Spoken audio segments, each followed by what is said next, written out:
Hey guys, welcome to the Chow House. Today we'll be making a Taiwanese style popcorn chicken.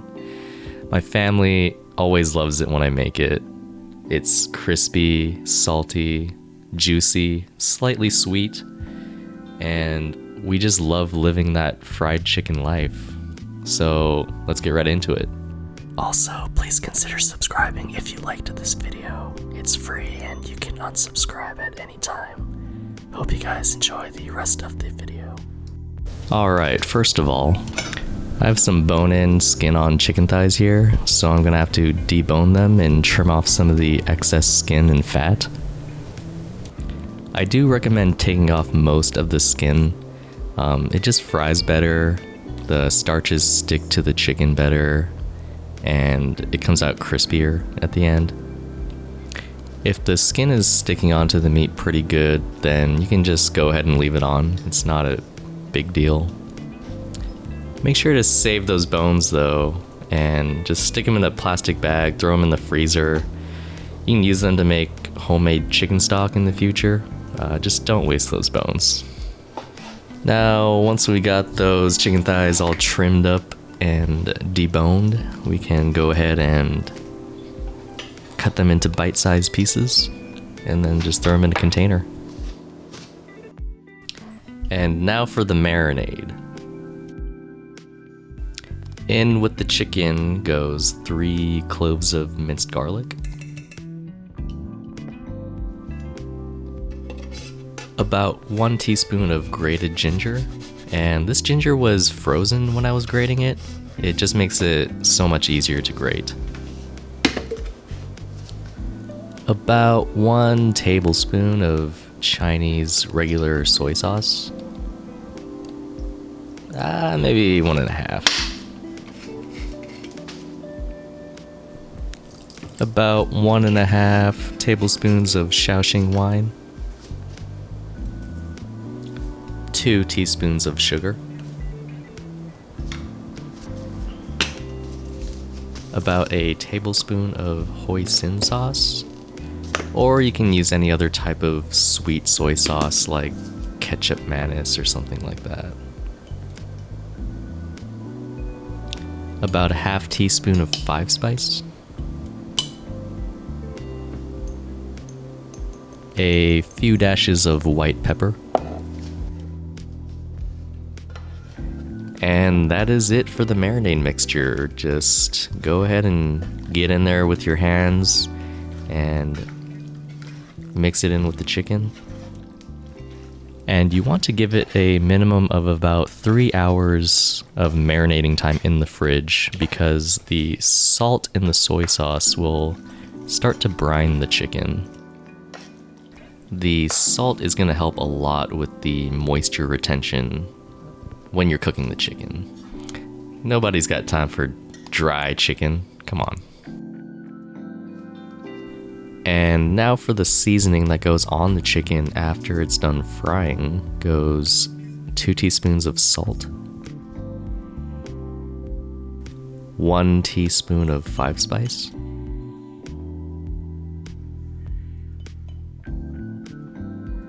1 teaspoon of white pepper, 1 teaspoon of Japanese togarashi. The togarashi will add some spice, but it's mostly for the pepper flavor here. And a half teaspoon of sugar. And here's an optional dash of some MSG.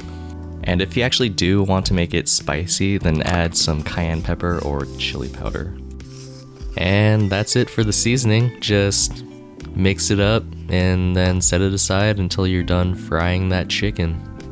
Now I'm going to just prepare some Thai basil. We're going to pick the leaves off and then just set them aside. We'll be stir frying these leaves with the chicken later on. After the chicken is done marinating, it's time to prep it for the first batch. This batch will be going into the air fryer, so I'm adding a little bit of extra oil to this chicken to aid in the crisping process of the air fryer. The other batch of chicken that's going to get deep fried won't need this extra oil.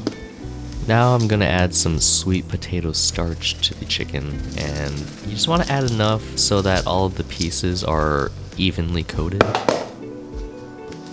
And using sweet potato starch is kind of important for this recipe because the sweet potato starch gets a little clumpy, as you can see here, and it really aids in getting that crispy texture in the final product. So we're gonna go ahead and mix it up pretty well. Add more of that starch if you need to, just to evenly coat everything. And at this point, you want to fry them pretty soon after you're done coating them with the starch, because if you wait too long, they'll get pretty gloopy textured, and it'll be pretty hard to separate them into individual pieces. This first batch will be going into the air fryer, so we're gonna be separating the pieces and then putting them into the basket in an even layer.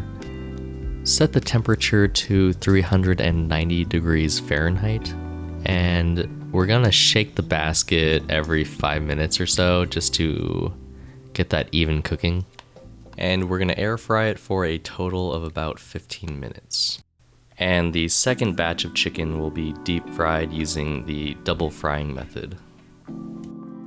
I have a Dutch oven here filled with beef tallow, and I'm gonna heat it up to about 375 degrees Fahrenheit. It was a little high here, but it's okay. Other oils I recommend deep frying in are just some vegetable oils with a neutral taste and high smoking point, such as peanut oil or canola oil, something like that. And as you can see here, we're gonna drop the chicken in, separating the pieces as much as we can.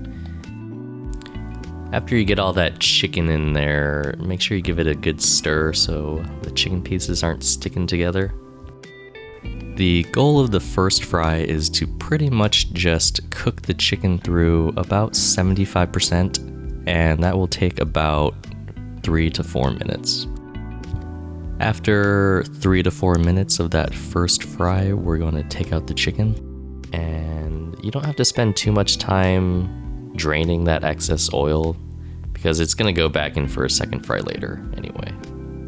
Just set the chicken on a plate and let it rest for about 15 minutes or so, or more, before doing the second fry. And the reason for this resting period is because some of that moisture that was trapped underneath the outer coating of the chicken will start to migrate to that outer coating and make it soggy.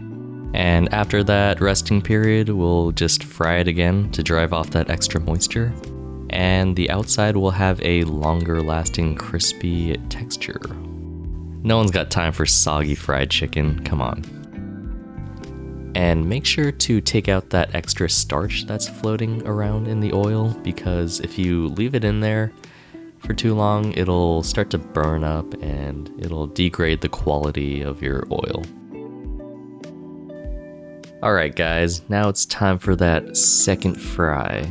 We're going to get that oil back to 375 degrees Fahrenheit, and we're going to cook the chicken for about 2 minutes. Around the 2-minute mark, you're gonna want to start looking at the color of the chicken, and you want it to be like a golden brown. You don't want it to get too dark. After about 2 minutes, once that chicken is looking golden brown and delicious, just take it out, drain off some of that excess oil, and put it on a plate and set it aside. It's almost ready to be served. And now checking back with the first batch in the air fryer, it did a pretty good job. Even though the coating on the outside cooked a little bit unevenly, the crispy texture is still pretty on point.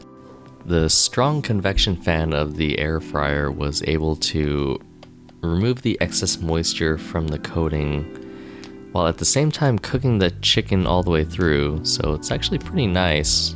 The air fryer is a pretty nice alternative to deep frying. And now for the final step.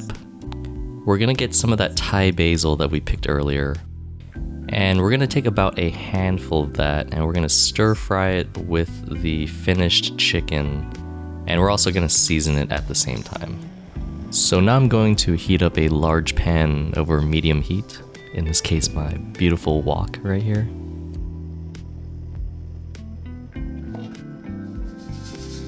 And I'll toss in the fried chicken,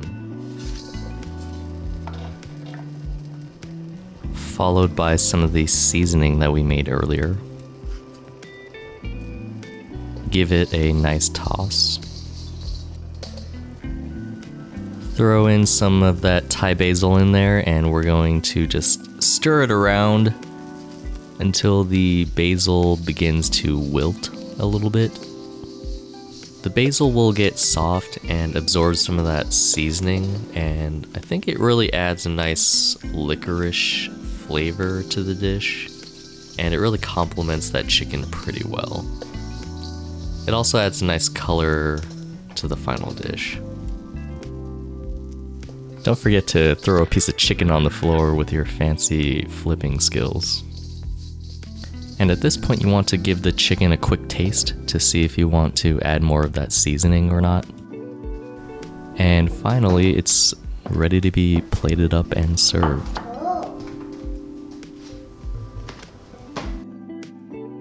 And now it's time to eat. So the chicken turned out pretty good.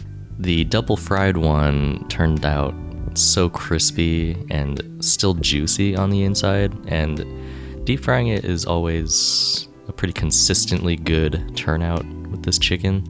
I was also really impressed with the air fryer on this one because it was still very crispy. It was just a little bit uneven during the cooking. I think I just needed to shake the basket a little bit more during the cooking time. But you can't beat that convenience and ease of use of the air fryer. I mean, that thing was like 15 minutes after the breading, and it was pretty comparable to the deep fried one. A little less juicy inside, but that convenience though. While we finish eating the rest of this chicken, I'd like to thank you guys for watching and joining us for a meal at the Chow House. Please help support us by hitting that like button if you liked the video. If you have any questions or comments about the recipe or anything in the video, just hit us up in the comments and we'll get back to you as soon as we can. We'll be trying to get a video out there every 2 weeks, so if you want to see what's cooking in the Chow House, make sure to hit that subscribe button and stay tuned. We'll see you guys later. Fried chicken life.